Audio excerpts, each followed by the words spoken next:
Hello, everyone. So now I want to kind of go over thesis writing a little bit more detailed, just so that you get a really good idea of what we're looking for in these professional thesis statements.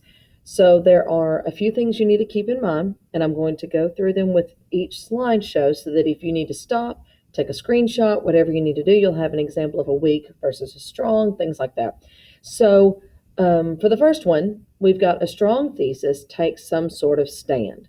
So, for example, ones that I've gotten before that were not so strong or took a stand where there are some negative and positive aspects to the banana herb tea supplement.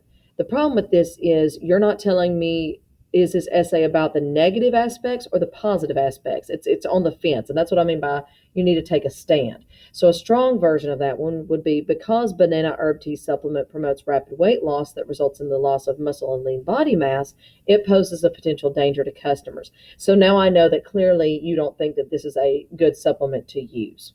The second one is that a strong thesis justifies discussion.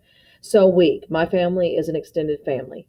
That's not really enough for somebody to be like, oh, I want to learn more about this. I want to talk about this and write an essay about it.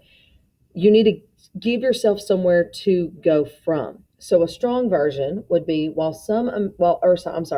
most American families would view consanguineal marriage as a threat to the nuclear family structure, many Iranian families believe that these marriages help reinforce kinship ties in an extended family.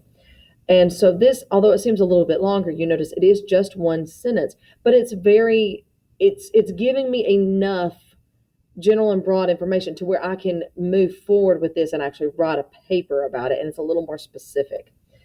So a strong thesis statement also expresses one main idea.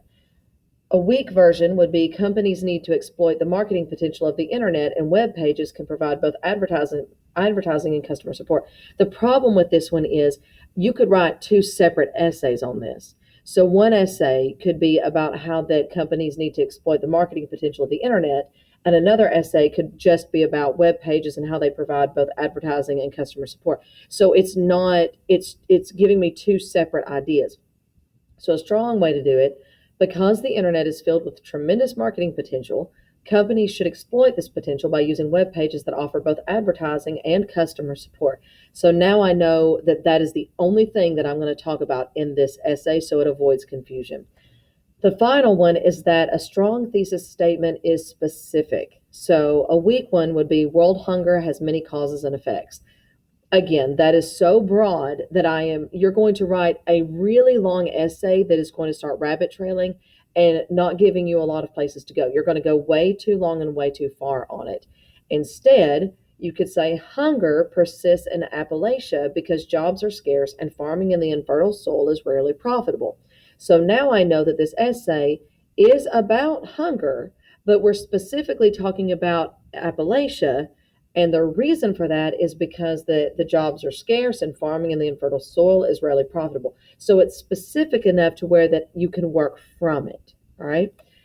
More tips. Your thesis statement should be specific. It should cover only what you will discuss in your paper and should be supported with specific evidence. And that's where your following paragraphs come into play. So that's where that body paragraph section comes in. The thesis statement usually appears at the end of the first paragraph of a paper. We talked about this, I think, in the beginning of the semester, maybe module 1 or module 2, where I did a separate video, a separate slideshow, where I talked about your introductions and how this thesis statement will work better if you put it towards the end or at the very end, and then let that lead into your body. Your topic may change as you write, so it's fine to revise your thesis statement to reflect exactly what you have discussed in the paper.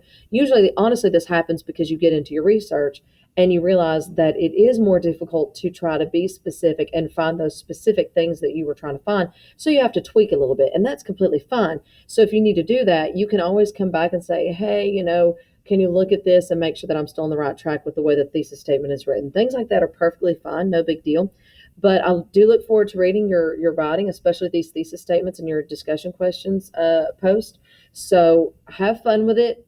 Think outside the box. Remember, don't go to those, boring, everyday thesis statement, proving something things.